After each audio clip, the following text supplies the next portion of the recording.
টমেটোর দাম কমায় বিপাকে পড়েছে নেপালতলী ইউনিয়নের আকন্দাপাড়া গ্রামের কৃষকরা। এই এলাকায় প্রায় ২০০ বিঘা জমিতে টমেটোর চাষ করেছে কৃষকরা। ফলন ভালো হওয়ায় লাভবান হওয়ার আশা থাকলেও রাজনৈতিক অস্থিরতার কারণে এখন হতাশায় দিন গুনছে তারা।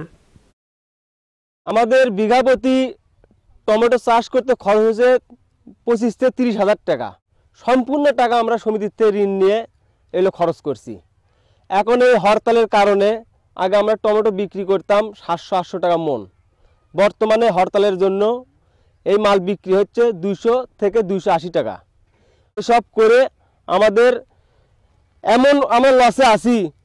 আমরা যে সমিতির টাকা যে ঋণ নিয়ে করছি এগুলো আমরা কীভাবে যে শোধ করব আমরা এখন ভেবে পাচ্ছি না। আমরা দিশেহারা পড়ছি কৃষকেরা। তাই সরকার যদি আমাদের কোনো ব্যবস্থা থাকে করুক, তাহলে আমরা খুশি অনেক খুশি হব। টমেটো প্রতি মনে এখন লস যাচ্ছে হরতালের জন্যে, প্রতি মনে ৩০০-৪০০ টাকা লস যাচ্ছে।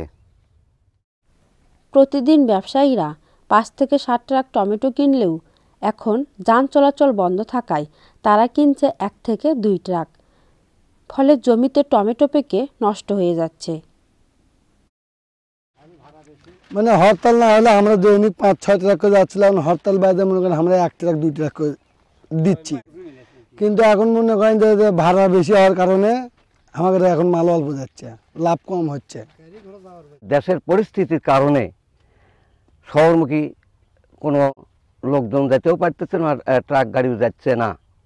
এখন বর্তমানে এই টমেটোর বাজার গ্রামগঞ্জে লাগছে ১৫০ থেকে ২০০ টাকা মন। তবু সে সবজি, যতগুলো সবজি আমরা করছি, টমেটো, মূলা, বেগুন, কপি, এগুলি নেওয়ার মতো কোনো বান্ধব নাই।